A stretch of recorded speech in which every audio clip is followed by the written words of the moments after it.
안녕하세요, 주야TV입니다. 오늘은 원피스 1134화 풀버전 리뷰 및 분석입니다. 영상 바로 시작합니다. 1134화는 로빈의 과거 회상으로 시작합니다.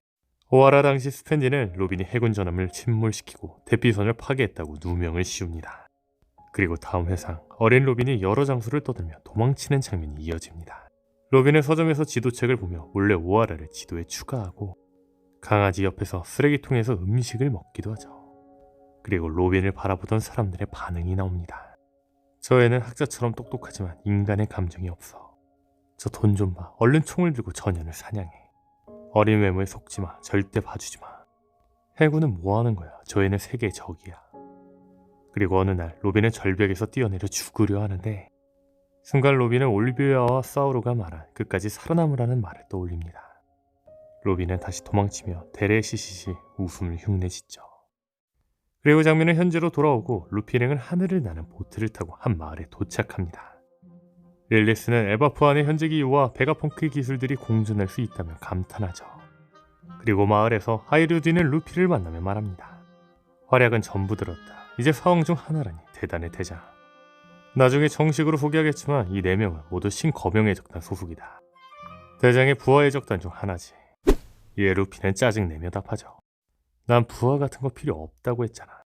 그때 하이루디는 빅맘이 패배했다는 소식이 엘바프에까지 전해졌다고 언급합니다. 동시에 게루즈는 링링과 친구였던 것이 아쉽지만 링링은 엘바프에 용서할 수 없는 죄를 저질렀다고 말하죠.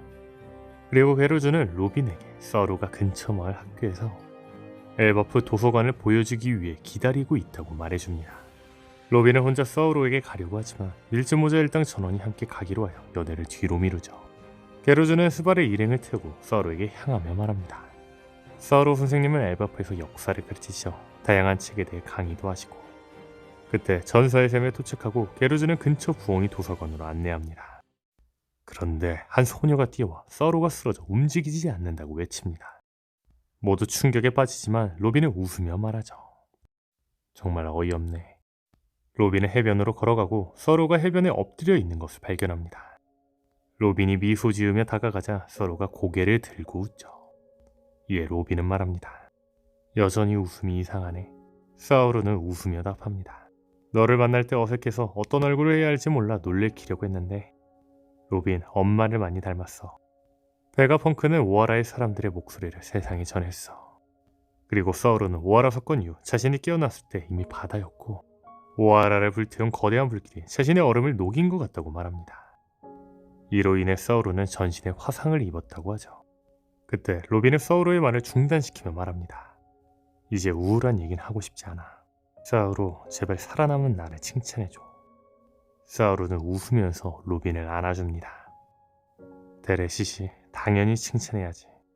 그 어린 나이에 전 세계가 쫓아오는 속에서 넌 정말 잘해냈어 로빈. 22년 동안 살아남아 여기까지 온 널 칭찬해줄게. 그리고 회상 속 어린 로빈은 소리칩니다.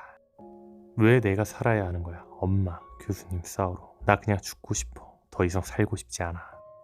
그리고 밀짚모자 일당이 사우로와 로빈의 재회를 보고 모두 감동하는 장면으로 1133화는 끝이 납니다. 다음 주는 또 휴재라고 하네요. 이번 1134화에서는 사우로가 오하라에서 어떻게 살아남았는지가 밝혀졌습니다. 사우로는 쿠젠에 의해 얼었지만 오하라의 불길에 살아남았다고 했습니다. 다만 그 불길에 의해 상처가 남았다고 하죠. 불의 상처 말이죠. 불의 상처의 남자는 26년 전 어인섬에 있던 마지막 로드 포네그리프를 갖고 있는 자입니다. 또한 이 자는 검은 배를 타고 다니며 큰 소용돌이를 일으켜 적들을 바다에 가라앉힌다고 하죠. 그렇다면 불의 상처를 가진 사우로가 불의 상처인 남자인 걸까요? 분명히 가능성은 있습니다. 베가펑크에 의하면 사우루는 오하라에 다시 가 거인족들과 함께 호수에 빠진 오하라의 자료들을 찾아왔었다고 했습니다. 아마 사우루 역시 공백의 백년에 대한 진실을 알고 있을 것이며 얼마나 원피스가 중요한지 원피스를 찾을 수 있는 로드 포네그리프 역시 얼마나 중요한지 알았기에 마지막 로드 포네그리프를 숨기고 있었을지도 모릅니다. 다만 거인족이라는 큰 외형적 특징을 감안했을 때 사우루가 소문의 남자가 맞다면 불의 상처인 거인이라는 호칭을 두고 굳이 불의 상처인 남자라고 소문이 도는 점, 불의 상처인 남자가 소용돌이를 일으켜 배를 난파시킨다는 점을 생각해본다면 이 능력자인 사우루가 불의 상처가 있다는 점 빼고는 불의 상처의 남자라고 말하기는 애매하긴 합니다. 그렇다면 불의 상처를 가진 자는 누구일까요? 분명한 건 불의 상처의 남자는 아예 새로운 캐릭터가 맡을지도 모릅니다. 새로운 캐릭터라면 불의 상처, 소용돌이를 만들어낼 수 있는 능력들, 오다스미 뭐든지 창조해낼 수 있습니다. 베가펑크가 언급한 원피스 쟁탈전에 참여한 자들이 그려진 페이지에 뜬금없이 등장한 이자가 불의 상처의 남자가 될 수도 있겠죠. 분명한 건 아직 등장하지 않은 인물 중에 원피스 쟁탈전에 참여할 만한 당위성이 있는 자는 마지막 로드 포네그리프를 가진 불의 상처인 남자일 수 있기 때문에 온몸의 실루엣을 검게 칠했던 건 불의 상처인 남자이기 때문이라고도 말할 수 있겠죠. 또한 엘버프에 등장한 스캇을 쓴 인물 역시 불의 상처인 남자일 확률이 있는데 이자는 밀짚 모자 일당을 기다리는 것처럼 그려진 만큼 마지막 로드 포네그리프를 가지고 밀짚 모자 일당과 엮여서 나올 확률이 크죠. 그런데 현재 이자는 시키 혹은 스코퍼 가반이라고 추정되고 있습니다. 개인적으로 저는 스코퍼 가반이라 추정하고 있는데 이자가 스코퍼 가반이라면 불의 상처인 남자일 가능성이 더 커집니다. 분명한 건 모든 진실을 알고 있는 로제적단의 스코퍼 가반은 어인섬의 로드 포네그리프의 중요성을 알고 있었을 것이기에 홀로 어디론가 빼돌렸을지도 모릅니다. 더 나아가 스코퍼 가반은 아직 능력 등 캐릭터가 정확히 나오지 않았기 때문에 스코퍼 가반이 소용돌이를 만들어낼 수도 있는 설정으로 나올지도 모릅니다. 또한 원피스 전설 속 인물 데비 존스 역시 가능성이 있습니다. 데비 존스는 원피스에서 전설 속의 인물로 언급되지만 바닷속에 물건과 배를 가라앉히고 그걸 모두 차지한다는 점에서 불의 상처 남자와 일정 부분 유사점이 있기도 하죠. 그리고 최근 원피스 질문 코너 SBS를 통해 등장한 구마의 전임자 하나우다 역시 가능성이 있습니다. 실제 하나우다는 에이스에게 쓰러져 실무에서 나오게 됐는데 에이스의 능력이 이글이글 열매인 만큼 하나우다에게 불의 상처가 생겼을지도 모르죠. 다만 개인적으로 저는 드래곤일 확률이 굉장히 크다고 생각합니다. 불의 상처를 가진 남자에 대한 단서는 마지막 로드 포네그리프의 소유자 새까만 배를 타고 거대한 소용돌이를 만든다입니다. 그런데 드래곤은 거대한 소용돌이를 만들 수 있는 바람 관련 능력을 가지고 있으며 혁명군의 배는 누가 봐도 새까만 배입니다. 물론 드래곤에게는 불의 상처가 있을까가 애매합니다. 하지만 해군 출신 드래곤과 해군 아카이노가 동갑이라는 점, 아카이노만 유독 루피를 거푸의 손자가 아닌 드래곤의 아들이라고 부른다는 점, 현재 몽키디 가문은 일부의 3대장들과 대결을 펼치고 있다는 점으로 보아 드래곤과 아카이노도 대결 플래그가 잡혀있는 만큼 드래곤과 아카이노는 해군 동기이나 악연일 확률이 높습니다. 게다가 쿠잔이 거무쇠매 작단에게 불의 상처의 남자에 대한 이야기를 들을 당시 아카이노에게 당한 상처를 보여주며 나인가라고 말한 것이 떡밥이 되며 아카이노에게 당한 상처가 드래곤에게 불의 상처일 수도 있겠죠. 그렇다면 생각해볼 건 흰수염입니다. 후배 구아소 마르코는 자신에게 와노쿠니 결전을 도와달라던 네코마무시에게 말했습니다. 위불이 흰수염 관련 녀석들을 습격하고 있더군. 아무래도 유산이 목적인 것 같아 없다고 해도 믿지 않을 테고. 그리고 1000cc 서머소 해군은 마르코가 없던 사이 스핑크스 섬을 습격하며 말했습니다. 흰수염에 막대한 제보가 있을 텐데 도대체 흰수염의 유산은 무엇이길래 계속해서 떡밥으로 나오는 걸까요?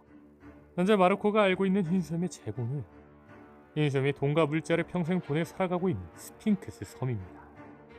다만 흰수염의 유산이 한 번도 아닌 여러 번 계속 나오고 있는 만큼 마르코가 알지 못하는 흰수염의 제보는 떡밥일 확률이 높습니다.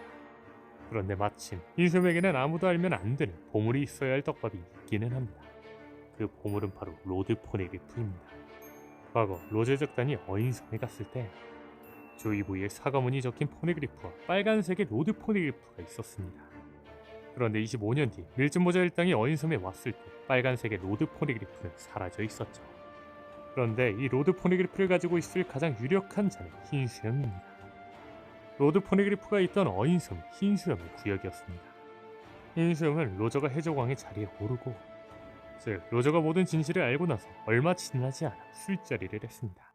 이 대화에 대해서는 전부 밝혀진 건 아니지만 뒤에 대한 이야기를 흰수염에게 한 걸로 보아 흰수염은 세계의 진실을 알고 있을 확률이 큽니다. 즉 로저는 흰수염에게 마지막 로드 포네그리프를 맡겼을지도 모른다는 겁니다.